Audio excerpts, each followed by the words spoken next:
Halo, di depan saya ada Redmi Note 15 Pro Plus, dan di video ini saya akan menunjukkan 20 tips dan trik terbaik di ponsel ini.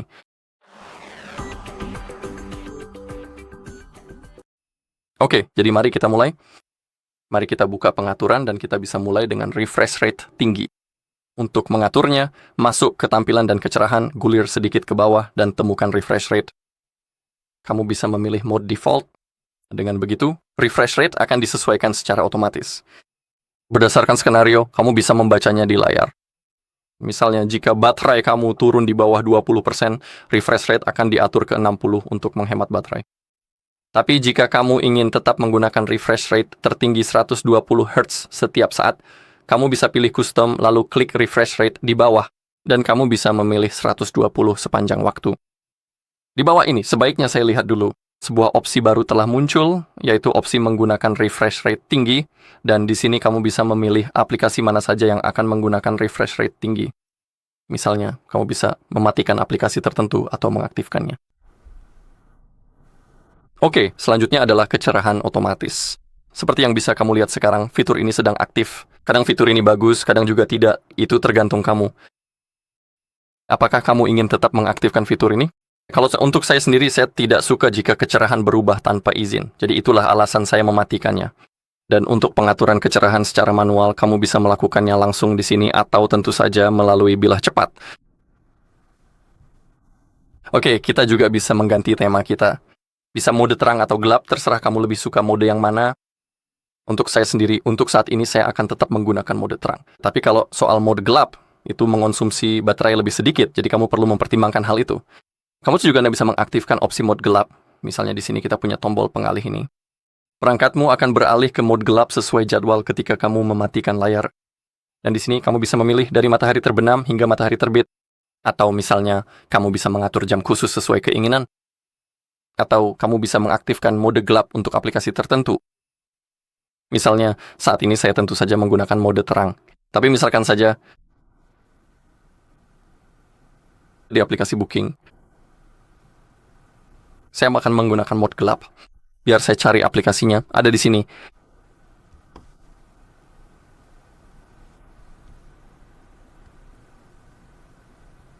Mungkin aplikasi yang lain.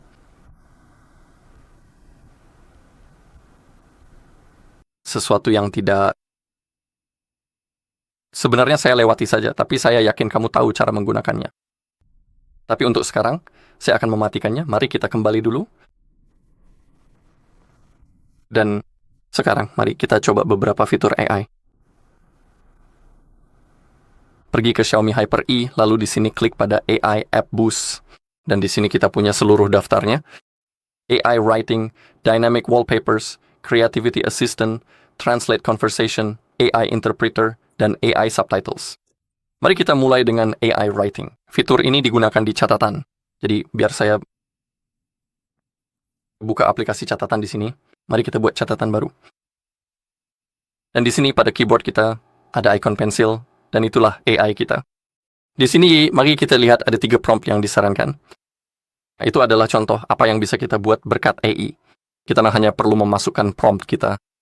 Kamu juga bisa mengaktifkan atau menonaktifkan fitur deep ini. Jika kamu mengaktifkannya, kamu akan mendapatkan jawaban yang lebih detail dari AI.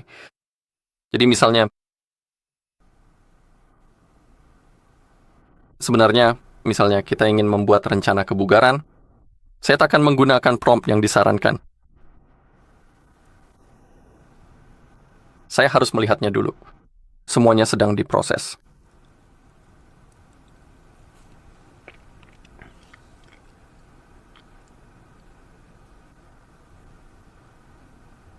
Kita hanya perlu menunggu sampai selesai.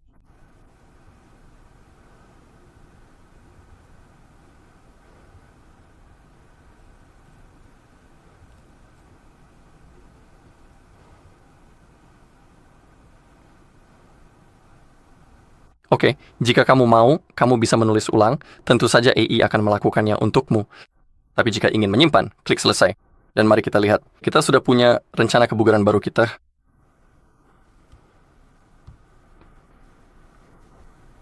Jika kamu mengetuknya, sekali lagi, jika kamu sudah memiliki teksnya di catatanmu, kamu bisa meringkas teks tersebut menggunakan fungsi proofreading atau menggunakan ekstensi.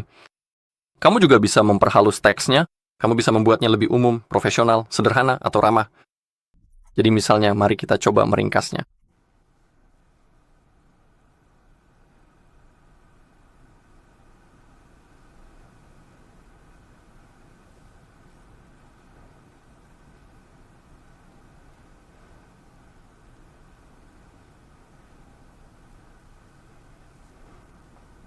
Oke, itu ringkasan kita. Kita bisa membuat ulang, menyalin, atau memasukkannya sebagai teks asli. Jika kamu kembali, sekarang mari kita coba membuatnya lebih profesional. Misalnya, mari kita gunakan fungsi polish. Oke, tapi kita perlu memilih teks yang lebih sedikit. Oke, jadi mungkin coba yang lain. Mungkin mari kita gunakan fungsi ekstensi. Tidak, masih teksnya terlalu banyak. Oke.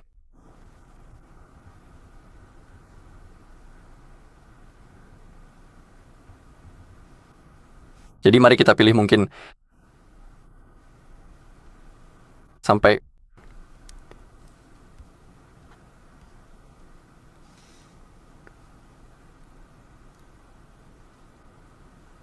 bagian ini, oke? Dan mari kita coba membuatnya lebih profesional, oke? Kamu bisa melihat perubahannya di layar. Semuanya sedang digenerasi. Oke, kita bisa klik selesai dan semuanya sudah diganti. Tentu saja, itu hanya contoh. Kamu bisa melakukan banyak hal lainnya.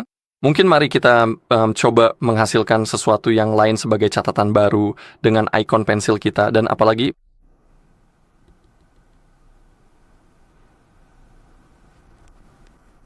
mungkin daftar belanja.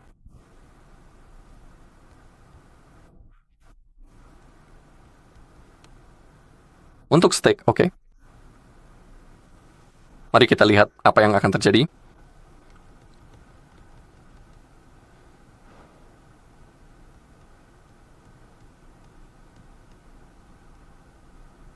Kita punya resep makan malam, klik selesai, dan saya harus melihatnya. Ini juga berhasil dan semuanya sudah digenerasi. Oke, jadi itulah AI di catatan. Mari kita kembali ke pengaturan. Dan sekarang mari kita pergi ke Wallpaper Dynamis AI. Di sini kita punya tutorial singkat cara menggunakannya. Mari klik mulai. Nah, di sini kamu bisa menggunakan wallpaper yang sudah digenerasi. Misalnya yang ini. Saya harus melihatnya. Ini dinamis. Ini bergerak. Klik terapkan. Tapi kamu juga bisa membuat sendiri. Saya sudah melakukannya. Klik tombol plus dan pilih foto dari galeri kamu. Saya sudah menggunakan yang ini. Butuh sedikit waktu sebelum digenerasi. Jadi, biar saya batalkan dulu dan saya tunjukkan wallpaper yang sudah dibuat. Yang ini harus saya lihat. Ini memutar splintnya. Klik terapkan. Kita bisa melakukannya untuk layar kunci dan layar utama. Terserah kamu. Saya bisa memilihnya sebagai layar kunci, mungkin. Dan sekarang saya akan tunjukkan di layar kunci saya. Saya punya wallpaper yang sudah digenerasi ini. Kamu harus tahu bahwa ini mengonsumsi lebih banyak baterai daripada biasanya dibandingkan wallpaper statis. Oke, selanjutnya adalah asisten kreativitas. Berkat fitur itu kita bisa mengedit foto kita. Kita punya fitur seperti Ultra HD, meningkatkan kejernihan gambar dan memulihkan detail halus hanya dengan satu ketukan, membuat foto buram jadi hidup kembali dengan mudah. Dan kita punya AI Beautify, AI Image Extension, dan AI Erase, fitur cutout film. Dan biar saya tunjukkan, mungkin kita mulai dengan AI Erase. Mari kita klik tombol edit di galeri kita, lalu klik setuju. Dan juga, jika kamu ingin menggunakan fitur-fitur tersebut, fitur AI, kamu harus masuk ke akun Xiaomi-mu. Kalau kamu belum punya, jangan khawatir, ini sepenuhnya gratis. Kamu bisa masuk atau menggunakan akun Google-mu. Ini benar-benar mudah. Oke. Dan di bagian bawah, kita punya fitur penyesuaian, markup, create, Portrait Adjust. Saya ingin menunjukkan kepada kalian fitur erase, jadi itu ada di bawah Create, pilih erase. Kamu tidak perlu mengizinkan notifikasi. Sebenarnya kamu harus mengizinkannya, maaf.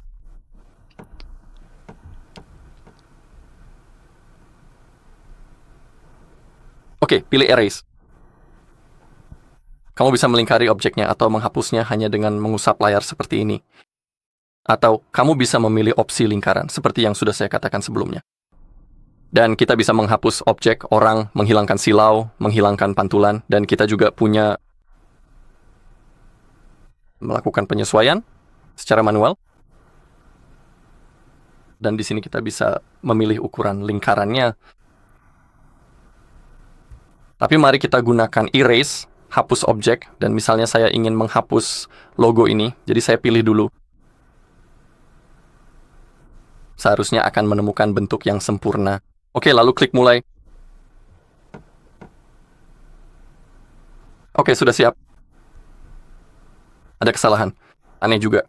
Mari kita coba lagi. Mulai.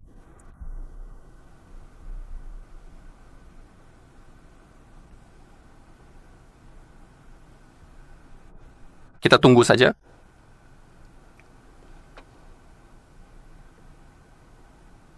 Dan mari kita lihat hasilnya. Berhasil dengan sempurna. Jika kamu ingin menyimpan perubahan, tekan tombol ini lalu klik simpan di atas jika mau.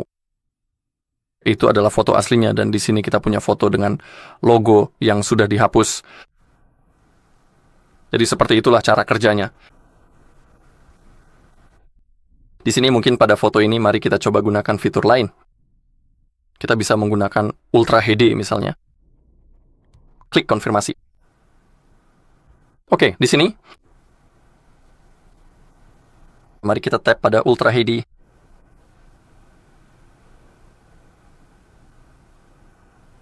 Dan mari kita lihat apa yang akan terjadi.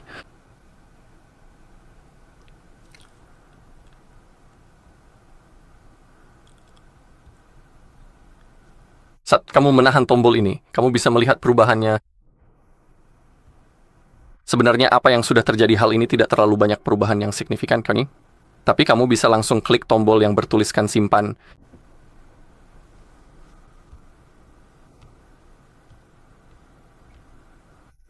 Saat saya batalkan foto ini, saya tidak melihat banyak perubahan. Tapi saya sangat menyarankan untuk mencoba fitur-fitur itu sendiri. Mari kita kembali ke pengaturan. Xiaomi Hyper AI, AI App Boost, dan sekarang mari kita gunakan AI Translate Conversation. Sekali lagi, kita punya tutorial tentang cara menggunakan fitur ini. Kamu bisa mengaktifkan agar mikrofon menyala otomatis jika tertarik, atau mengaktifkan pengenalan bahasa otomatis. Cukup berguna. Tapi mari kita klik mulai di sini. Misalkan kita sedang merencanakan perjalanan dan kita benar-benar akan melakukannya di sini. Kita punya bahasa Mandarin sederhana di sini. Jadi misalkan kita sedang berada di Tiongkok dan ingin berbicara dengan seseorang, tapi orang ini tidak bisa bahasa Inggris, hanya bisa bahasa Mandarin. Nah, disinilah fitur percakapan transit sangat berguna. Fitur ini benar-benar sangat berguna sekali di sini. Kita hanya perlu menekan tombol ikon mikrofon berwarna biru ini, dan kemudian mulai berbicara secara langsung dalam bahasa Inggris. Ya, dan nantinya semuanya akan diterjemahkan ke dalam bahasa Mandarin sederhana. Dan subtitle pun akan segera muncul secara otomatis di layar. Biar saya tunjukkan. Permisi, bisakah Anda memberitahu saya di mana pom bensin terdekat? Mari kita lihat bersama-sama bagaimana hasilnya. Sekarang sudah berhasil dihasilkan, dan juga teknologi AI ini mengucapkan kalimat tersebut dalam bahasa Mandarin sederhana dengan sangat lancar. Nah, sekarang orang ini bisa langsung menjawab kita kembali dengan cara mengklik tombol yang ada di sini. Dia menjawab dalam bahasa Mandarin, dan semuanya akan diterjemahkan kembali ke bahasa Inggris, jadi kita akan tahu jawabannya. Dan kita juga punya orientasi yang berbeda di aplikasi ini. Untuk mode percakapan, kamu hanya perlu klik ikon ini di pojok kiri atas. Kita punya mode vertikal atau berhadapan langsung. Kita juga bisa menukar posisi. Kita adalah penutur bahasa Inggris, jadi kita memegang ponsel seperti ini. Ada orang di depan kita. Kita tinggal klik di sini, nanti akan langsung dihasilkan. Kamu juga bisa lihat bahwa tampilannya terbalik, jadi orang di depan kita bisa membacanya tanpa masalah. Dia hanya perlu mengetuknya. Icon ini memberitahu kita jawabannya, lalu subtitle kita akan berjalan di sini, dan kemudian subtitle kita akan terus berjalan. Fitur yang sangat-sangat mudah, tapi benar-benar berguna. Saat kita masuk ke pengaturan percakapan transit, dan kita bisa mengaktifkan atau menonaktifkan pemutaran terjemahan, kita juga bisa mengaktifkan pengenalan bahasa secara otomatis.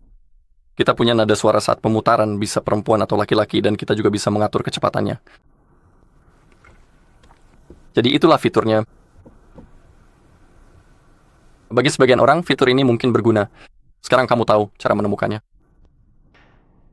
Oke, kita punya fitur penerjemah, tapi saat ini saya belum bisa menunjukkannya padamu. Di sini, kamu akan bisa melihat bahwa kita bisa mengaktifkannya dari toolbox samping. Saat saya menutup toolbox samping, saya akan tunjukkan di mana kamu bisa mengaktifkannya. Dan kamu akan bisa menerjemahkan percakapan antara kedua pihak secara real-time untuk komunikasi tanpa hambatan. Kamu hanya perlu membuka sidebar, lalu mengetuk icon ini. Saya akan tunjukkan sidebarnya dalam beberapa menit, jadi jangan khawatir. Dan kita juga punya subtitle AI yang bisa menghasilkan subtitle berdasarkan suara, dan di sini juga ada tutorialnya. Mengenali dan menerjemahkan antara bahasa Mandarin, Inggris, Jepang, dan Korea dari perangkat yang ditranskripsi maupun audio eksternal, serta membuat subtitle bilingual. Sangat cocok untuk rapat, kelas online, menonton video, aksesibilitas, dan banyak lagi. Kita bisa klik mulai, dan sekarang sedang mendengarkan audio system. Misalnya, ketika saya akan memutar sebuah video di YouTube sekarang,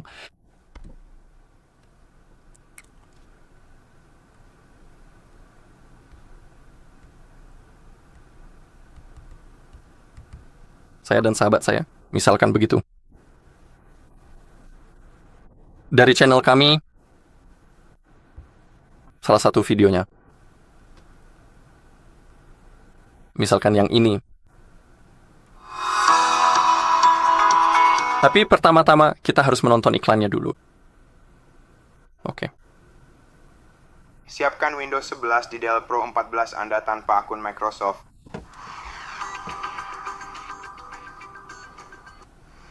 Jadi untuk melakukan ini, kita harus melewati beberapa langkah pertama dari proses setup, karena kita akan melakukannya lagi setelah itu. Jadi mari kita tekan enter beberapa kali sampai kita sampai di layar pemilihan Wi-Fi. Sekarang jika Anda sudah terhubung ke Wi-Fi, maka Anda harus... Begitulah cara fitur ini bekerja. Di sini saat Anda mengetuk jendela ini, Anda bisa memperbesarnya, dan di sini kita sudah memiliki subtitle yang tersimpan.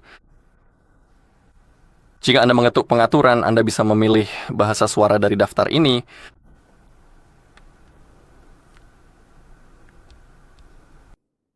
Mengubah bahasa target, memilih sumber audio, memilih ukuran teks, memilih warna latar belakang hitam atau transparan, dan di sini kita memiliki semua pengaturan dari fitur ini. Jika Anda sedang menutupnya, cukup tekan tombol X. Anda juga bisa menambahkannya sebagai pintasan di layar utama Anda. Anda bisa klik buat. Dan sekarang sudah muncul di sini, jadi kita bisa mengaksesnya dengan cepat. Oke. Dan sekarang mari kita pergi ke sidebar yang tadi saya bicarakan. Jadi Anda akan bisa menggunakan AI Edge ini untuk menerjemahkan dari sidebar yang tadi saya tunjukkan kepada Anda. Untuk mengakses sidebar, buka pengaturan tambahan, gulir ke bawah. Temukan pintasan gestur, dan sekarang gesturnya, maaf, itu kesalahan saya. Kita bisa klik jendela mengambang, kotak alat situs, dan di sini aktifkan sidebar. Dan sekarang sudah muncul di sini. Anda hanya perlu menggeser dari tepi ke tengah, dan kita punya sidebarnya. Ini juga cukup berguna. Di sini kita bisa menambahkan aplikasi-aplikasi yang paling kita butuhkan. Juga, jika Anda mengetuk salah satu ikon, aplikasi akan terbuka di jendela mengambang, tapi tentang jendela mengambang akan kita bahas nanti. Jadi untuk sekarang, saya akan mematikannya, maksud saya menutup jendelanya. Untuk pengaturan kotak alat situs, di sini kita bisa mengaktifkan pintasan dalam game, kita juga bisa mengaktifkan kotak alat video. Kenapa tidak menggunakan alat dan efek saat menonton video? Kita juga punya kotak alat panggilan, gunakan Beautify dan fitur lainnya saat panggilan audio dan video layar penuh. Di sini, Anda juga bisa mengelola aplikasi video dan aplikasi game. Oke. Sebenarnya mari kita bahas hal lain dulu. Hal-hal lain sebelumnya. Tentu saja, saya akan menunjukkan kepada Anda jendela mengambang dan juga layar terbagi, jadi jangan khawatir. Tapi sekarang, jika Anda ingin bermain game di perangkat Anda juga bisa mengaktifkan mode performa untuk baterai Anda. Untuk melakukannya, cari baterai di pengaturan, lalu masuk ke mode saat ini. Dan saat Anda bermain game, Anda bisa mengaktifkan mode performa. Tapi ingat, ini akan mengonsumsi lebih banyak baterai dan perangkat bisa menjadi panas. Jadi sebaiknya Anda tidak menggunakannya dalam waktu yang lama karena Anda tahu membuat perangkat Anda terlalu panas bukanlah hal yang baik. Kita sebaiknya menghindari hal-hal seperti itu, tapi misalnya kita bermain selama 2 jam sehari, jadi tidak akan terjadi apa-apa.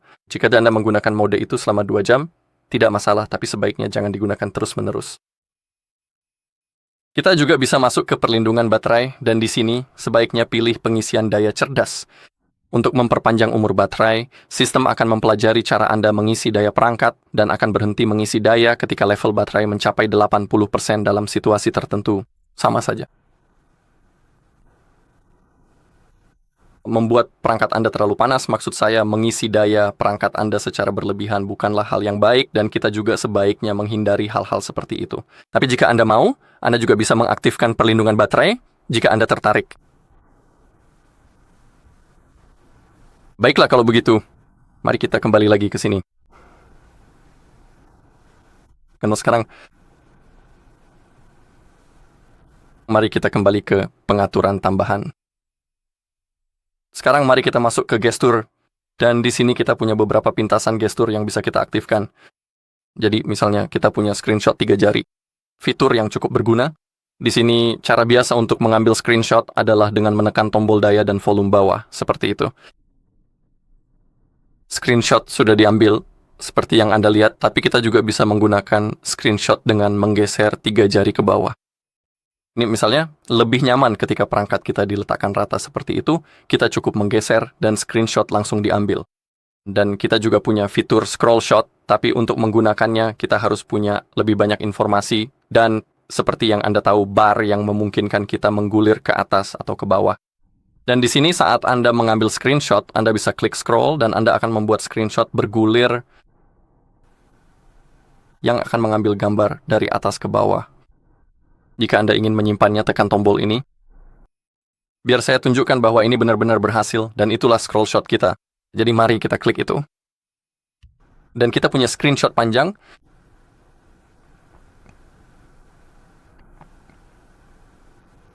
Ambil screenshot panjang dari keseluruhan halaman web ini, yang sangat benar-benar panjang sekali. Baiklah kalau begitu, mari kita kembali lagi ke bagian menu pengaturan sistem, dan untuk bagian gestur, kita juga punya fitur screenshot. Sebagian kita hanya perlu menahan 3 jari di layar. Dan sekarang silakan pilih area yang diinginkan. Bagian dari layar. Seperti itu. Anda juga bisa memilih bentuk khusus.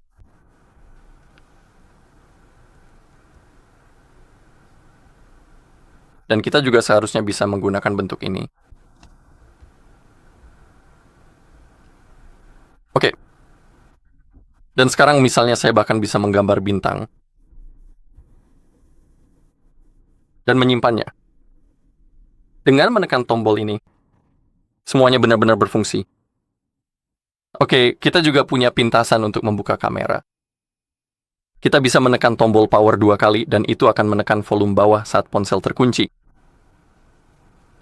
Mari kita coba dulu dari layar utama. Mari kita klik 2 kali. Boom, kamera langsung terbuka. Semuanya berfungsi. Kita bisa mulai mengambil foto. Dan juga saat layar mati. Tapi kali ini, kita harus klik 2 kali tombol volume bawah, dan aplikasi kamera juga langsung terbuka, pintasan yang cukup keren. Oke, sekarang lanjut ke gerakan berikutnya. Kita juga bisa menyalakan senter dengan menekan tombol power 2 kali. Tapi kita juga mendapat notifikasi bahwa kita perlu menggantinya dengan membuka kamera. Jadi terserah kamu lebih suka gerakan yang mana. Kamu harus memilih salah satu opsi. Saat ini, senter dalam keadaan mati. Saya akan menekan tombol power 2 kali dan lihat senter sudah menyala. Saya ulangi, senter mati kembali. Semuanya berfungsi.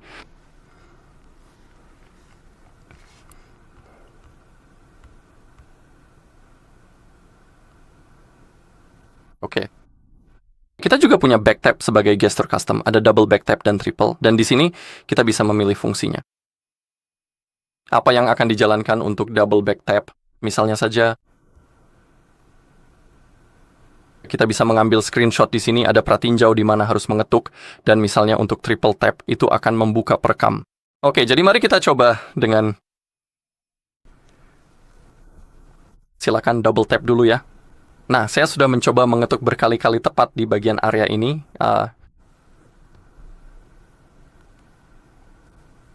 Screenshot berhasil diambil. Sekarang ayo lakukan. Sekarang coba triple tap. Dan aplikasi perekam sudah terbuka. Saya tuh harus cek, jadi semuanya berfungsi. Menurut pendapat pribadi saya, fitur ini dibuat lebih baik misalnya dibandingkan dengan di Motorola. Karena di perangkat Motorola kita juga punya fitur back tap ini. Tapi kadang-kadang memang sulit sekali menemukan titik yang tepat, kamu tahu kan. Di sini sangat mudah, kamu memegang ponsel seperti ini dengan satu tangan, dan di sini ada jarimu. Dan kamu hanya perlu mengetuk di area ini, sangat mudah dilakukan. Ketuk 2 kali, screenshot langsung diambil. Ketuk 3 kali di kasus saya, perekam langsung terbuka, sangat mudah dilakukan. Tapi bagi sebagian orang, ini mungkin berguna. Gesture custom ini. Oke, mari kita kembali ke fitur floating windows yang tadi saya bicarakan. Kita ada di pengaturan tambahan, gulir ke bawah, masuk ke fitur khusus, dan klik bukan pada memory extension, tapi pada floating windows.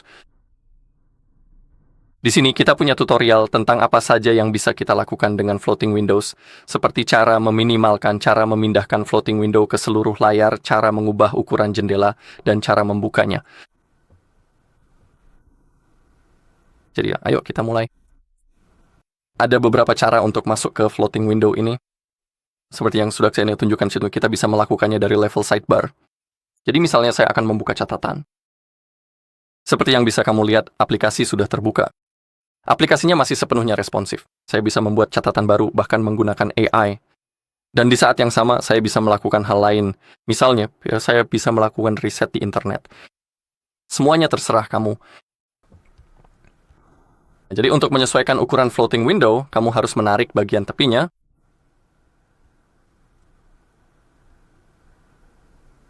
Dan begitulah cara kamu bisa memperbesar floating window untuk mengubah posisinya di layar. Kita punya 3 titik itu, kita tinggal ambil saja dan kita bisa mengubah posisinya. Jika kamu mengetuknya, kamu bisa membuka aplikasi dalam mode layar penuh. Kamu juga bisa masuk ke mode split screen dari sini dengan mengklik icon ini atau yang di sebelahnya. Atau kamu bisa klik yang ini. Dan kamu tahu, menyalain floating window dan kamu punya catatan yang terbuka di 2 jendela. Jadi misalnya kamu bisa membuat beberapa catatan hampir secara bersamaan dan kamu bisa dengan cepat berpindah di antara catatan-catatan itu. Dan juga di saat yang sama melakukan hal-hal lain. Misalnya entahlah mendengarkan podcast. Jadi seperti itulah. Kita juga bisa masuk ke level berikutnya. Masuk ke layar berikutnya dari level aplikasi. Tapi untuk melakukannya, kamu harus menggunakan gesture sebagai metode navigasi. Cukup geser dari bawah, lalu ke pojok kanan atas, lalu lepaskan. Dan seperti yang kamu lihat, sekarang sudah terbuka dalam jendela mengambang. Dan kamu juga bisa melakukannya dari level aplikasi terbaru. Cukup tahan dan tekan icon ini. Dan itu juga akan terbuka, jadi kita punya beberapa cara untuk masuk ke jendela mengambang. Oke, sekarang untuk split screen. Sebenarnya kita sudah bisa melakukan hal tersebut langsung dari level jendela mengambang. Dengan sangat mudah. Tepat di sini. Kita bisa menggunakan salah satu icon ini, dan sekarang cukup pilih aplikasi kedua yang ingin kamu buka. Misalnya saya akan membuka mungkin kalkulator. Seperti itu saja, dan sekarang saya tinggal melihatnya. Layar telah terbagi dua dengan sempurna. Di atas kita punya catatan, di bawah kita punya kalkulator, jadi kita bisa membuat catatan dan di tengah kita bisa menghitung sesuatu. Itu terserah kamu, tapi ingat bahwa tidak semua aplikasi bisa berjalan di mode layar terbagi maupun jendela mengambang. Misalnya, saya rasa kamera tidak bisa berjalan di jendela mengambang, kalau saya tidak salah. Ya, dan juga di mode layar terbagi. Jadi terkadang memang tergantung aplikasinya. Baiklah, selain itu kita juga bisa mengaktifkan fitur masuk ke mode layar terbagi ini dari menu aplikasi terbaru.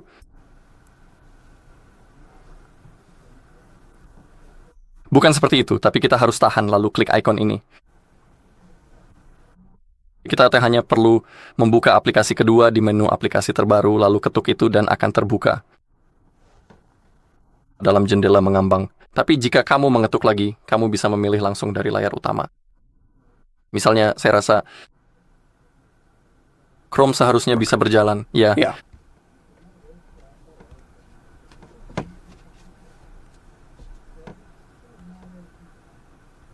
Oh, ada sesuatu yang kurang. Jadi mari kita coba lagi. Dan sekarang mari kita lihat. Chrome sepenuhnya responsif. Semuanya berjalan dengan baik. Begitu juga dengan kalkulator. Cukup berguna untuk hal-hal produktivitas. Oke, sekarang saya akan tunjukkan bagaimana kamu bisa menambahkan beberapa widget ke layar utama.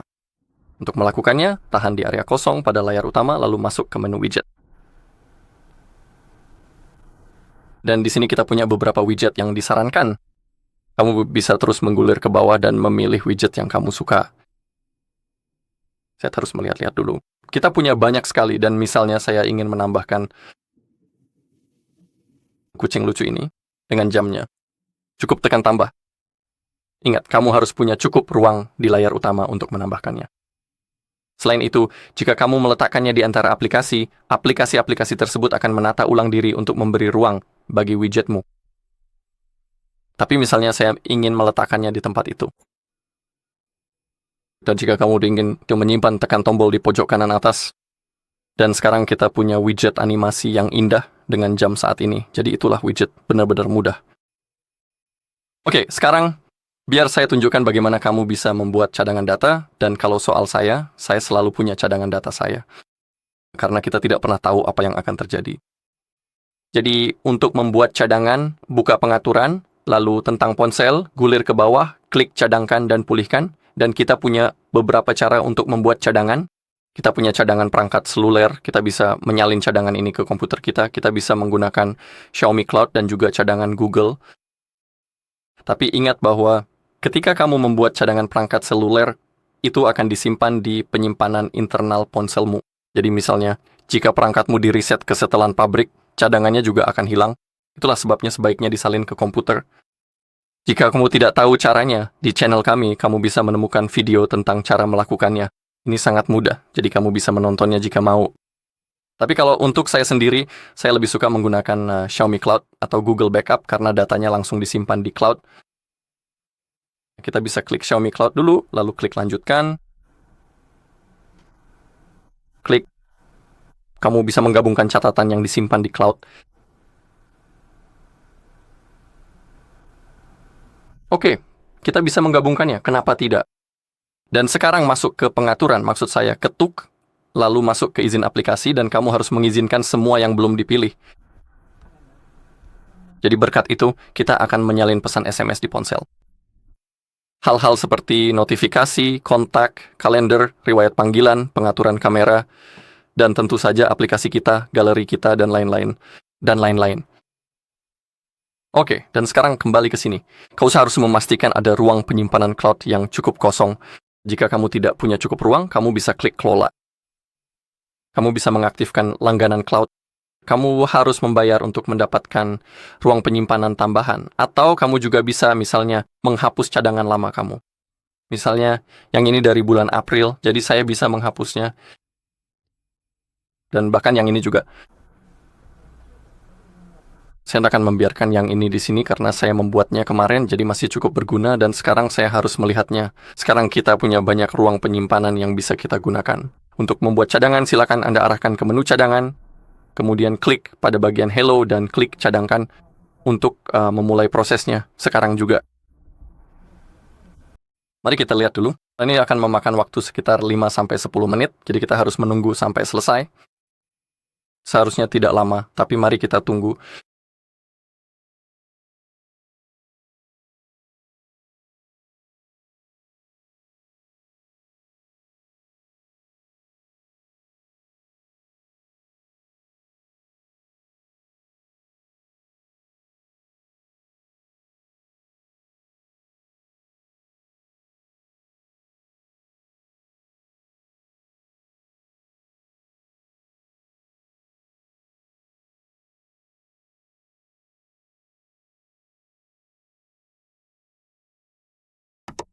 Oke, semuanya sudah berhasil dicadangkan, kita klik selesai, dan sekarang sudah tersimpan dengan aman di Xiaomi Cloud kita.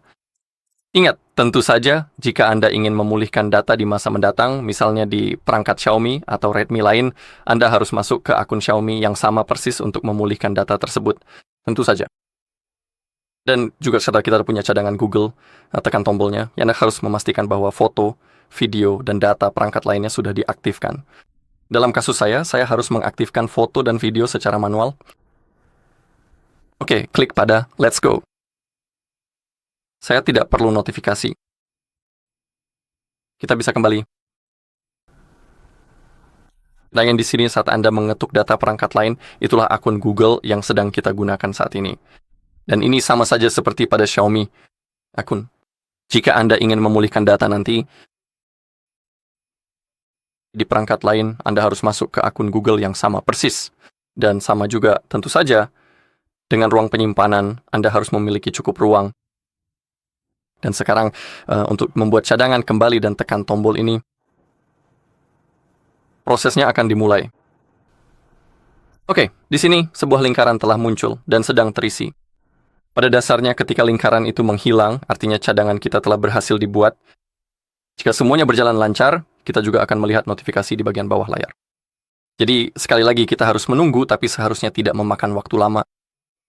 Namun semuanya tergantung berapa banyak aplikasi yang Anda miliki, berapa banyak foto yang Anda punya. Dalam kasus saya, seharusnya tidak memakan waktu lama, jadi mari kita tunggu saja.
Oke, kita bisa melihat notifikasi bahwa data kita telah dicadangkan.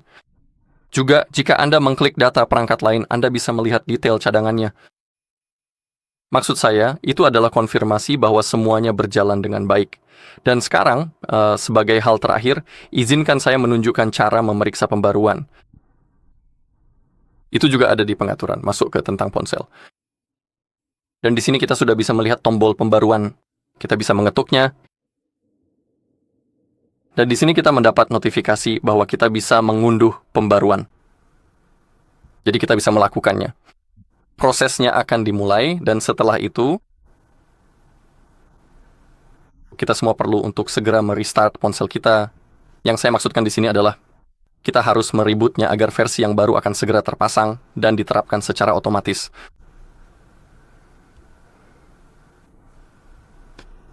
Baiklah, itu saja di video ini. Terima kasih sudah menonton. Jika Anda merasa video ini bermanfaat, silakan tinggalkan like, komentar, dan subscribe.